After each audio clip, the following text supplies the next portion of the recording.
kelompok 1. Di sini kami akan mempresentasikan hasil rangkaian kerja kami, yaitu membuat satu daya plus 15 VDC dan minus 15 VDC. Sebelumnya, izinkan kami memperkenalkan kelompok kami yang akan dimulai dari sebelah kanan saya. Perkenalkan, nama saya Lorenza Veronica. Di sini saya sebagai pemateri 1. Perkenalkan, nama saya Flora Dita. Di sini saya sebagai pemateri kedua. Perkenalkan, nama saya Elina Bestari. Di sini saya sebagai pemateri kedua. Perkenalkan, nama saya Salma Clara. Saya di sini sebagai pemateri 3. Perkenalkan, saya Rosi Mariska Putri sebagai pemateri keempat. Perkenalkan, saya Faldiansa sebagai pemateri keempat. Perkenalkan, saya Ika Francisca sebagai pemateri kelima. Perkenalkan, saya Dadi sebagai pemateri keenam. Baiklah, di sini pemateri pertama akan dibacakan oleh Laura Elencia Veronica. Kepada Laura, dipersilakan. Satu daya adalah sebuah perangkat yang memasuk listrik energi untuk satu atau lebih bukan listrik. Satu daya menjadi bagian yang penting dalam elektronika yang berfungsi sebagai sumber tenaga listrik, misalnya pada baterai atau aki. Pada dasar power supply mempunyai konstruksi rangkaian yang hampir sama, yaitu terdiri dari trafo, penyearah, dan pengalih tegangan. Istilah ini saling sering diterapkan ke perangkat yang mengubah satu bentuk energi listrik yang lain, meskipun juga dapat merujuk ke perangkat yang mengkonversi bentuk energi lain, misalnya mekanik, kimia, olah menjadi energi listrik.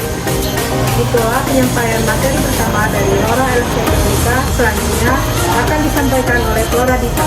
Kepada Flora, dipersilakan untuk membaca. Alat tindakan penelitian 1. Trafo step down 2A 2. Dioda 1N 5392 3. Kapasitor elektrolit 4700AC atau 50V IC LM7815 IC LM7915 resistor 220 ohm potensiometer 10 kOhm 8 box casing 9 soket tegangan AC 10 terminal PCB 3 pin 11 terminal PCB 2. Nah, itulah tadi pemateri dari Flora Dita. Selanjutnya saya akan lanjutkan materi yang sudah dijelaskan oleh Flora Dita tadi. Baik, yang ke-12 yaitu menggunakan kabel power PSU yang berfungsi sebagai hardware yang memberikan atau menyuplai arus listrik. Yang ke-13 DC volt ampere meter yang berfungsi untuk mengetahui level tegangan listrik. Yang ke-14 heatsink yang berfungsi untuk memberikan perlindungan terhadap komponen dari panas yang berlebihan, memastikan bahwa komponen bekerja dengan optimal. Selanjutnya, kabel listrik double yang berfungsi untuk mentransmisikan dan mendistribusikan energi listrik ke berbagai perangkat elektronik. Yang ke-16, fase 2 ampere yang berfungsi untuk memutus aliran listrik apabila melebihi kapasitas yang ditentukan. Selanjutnya, fase holder berfungsi untuk memegang dan melindungi fuse atau sekring. Yang ke-18, PCB power yang berfungsi untuk tempat menyusun komponen-komponen elektronik sehingga terpasang lebih rapi dan terorganisir. Selanjutnya yaitu pelarut PCB atau ferrichloride berfungsi untuk menghasilkan zat berwarna dari air. Yang ke-20, aseton atau methylphenol berfungsi sebagai pembersih dan pengencer. Selanjutnya, baut speaker PCB berfungsi untuk menghalangi arus langsung dari elemen sehingga tidak terjadi konslet. Yang terakhir yaitu baut penahan trafo berfungsi sebagai penahan supaya baut semakin kuat saat diisi atau membesar. Itulah pemateri dari saya. Selanjutnya, pematerinya akan dibacakan oleh Salma Zahra. Prinsip kerja alat. Prinsip kerja satu daya adalah mengubah arus listrik AC atau arus bolak-balik menjadi arus listrik DC atau arus searah dengan menggunakan beberapa komponen elektronik seperti transformator, dioda, kapasitor, dan regulator. Transformator merupakan suatu komponen listrik yang berfungsi untuk menaikkan dan menurunkan tegangan AC melalui induksi elektromagnetik. Transformator terdiri dari sebuah inti, kumparan primer dan sekunder. Tegangan listrik AC yang sudah ditransformasi akan diubah menjadi tegangan DC menggunakan dioda. Prinsip kerja dioda adalah mengalirkan arus listrik pada satu arah saja, yaitu terminal positif ke terminal negatif. Dengan menggunakan dioda, maka gelombang AC akan diteruskan hanya pada satu arah saja dan diubah menjadi gelombang DC. Tegangan DC yang dihasilkan masih memiliki ripple voltage, yaitu variasi kecil pada tegangan DC yang dihasilkan oleh proses penyaraan. Penyaraan arus merupakan komponen penting di dalam elektrik yang berfungsi untuk menyerahkan gelombang arus bolak-balik dan transformator. Oke, itulah tadi materi yang telah disampaikan oleh Salma Zahra. Selanjutnya akan dibacakan oleh Reski Maristrati kepada Reski. Baik, saya akan menyampaikan mengenai analisa. Arus dan tegangan dari sumber PLN mengalir menuju transformator masih dalam bentuk AC. Kemudian dari transformator, arus dan tegangan ini akan mengarah ke dioda bridge. Dioda ini berfungsi untuk menyiarkan arus dan mengubah arus AC menjadi DC. Selanjutnya, arus dari dioda akan diarahkan ke C1 dan C2 sebelum masuk ke kapasitor. Arus akan dihambat oleh resistor yang dimana menghasilkan sinyal yang lebih stabil dan agar tidak melebihi batas maksimum kapasitor. Kapasitor di sini sebagai penyaring atau penstabil tegangan, sehingga dapat menghasilkan tegangan yang diharapkan.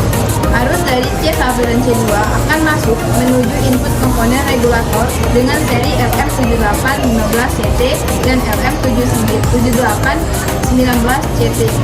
Komponen ini berguna untuk menguatkan arus. Pada IC regulator ini terdapat jumper yang mengarah ke ground, di mana apabila suatu muatan kelebihan akan dibuang ke ground. Lalu di sini kami menambahkan sebuah kapasitor lagi atau C3 agar arus dan tegangan yang dihasilkan lebih stabil dan rangkaian cakup daya dapat bekerja dengan baik.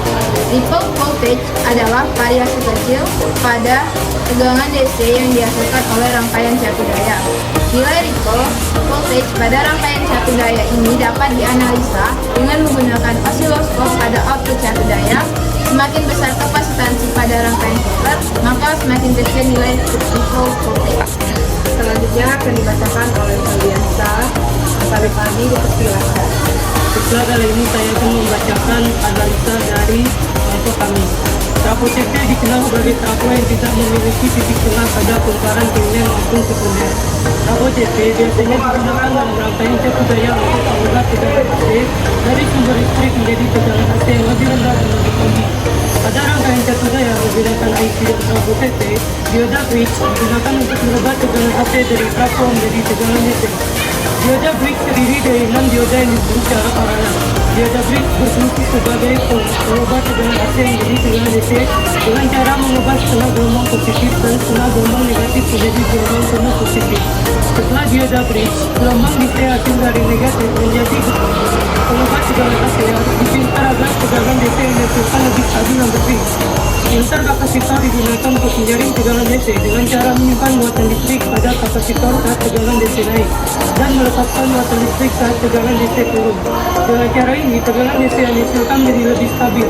IC regulator digunakan untuk memastikan tegangan DC yang dihasilkan stabil dan sesuai dengan yang dibutuhkan oleh sirkuit elektronik. IC regulator akan membandingkan tegangan output dengan referensi tegangan yang mengatur jumlah arus listrik yang diperlukan untuk mempertahankan tegangan output sesuai dengan referensi tegangan. Dengan demikian, tegangan output tetap stabil meskipun ada perubahan beban pada sirkuit elektronik. Dalam rangkaian cakup daya menggunakan IC dan trafo DC. IC regulator biasanya digunakan dalam kombinasi dengan beberapa komponen aktif seperti resistor dan kapasitor untuk membentuk regulator linear yang stabil. Setelah itulah tadi penyampaian analisa yang telah disampaikan oleh rekan kami yaitu Lexi dan Fali. Selanjutnya akan dibacakan kesimpulan yang dimana akan dibacakan oleh dua penjelas yaitu Ika Francisca dan Nadi. Kepada Ika dipersilakan. Baiklah, saya akan menyampaikan kesimpulan dari kelompok kami. Yang pertama, cakup daya dapat mengubah arus bolak-balik ke arus arah. Yang kedua, pada rangkaian cakup daya dalam merakit harus sangat memperhatikan kerekatan antar komponen-komponen. Yang ketiga, semakin besar kapasitansi pada rangkaian filter, maka semakin kecil pula nilai ripple pada voltage-nya. Yang keempat, rangkaian cakup daya pada multisim ketika frekuensi dibesarkan, maka gelombang akan semakin rapat. Sekian, terima kasih. Baiklah, itulah tadi hasil presentasi dari kelompok kami. Semoga bermanfaat. Kami ucapkan wassalamualaikum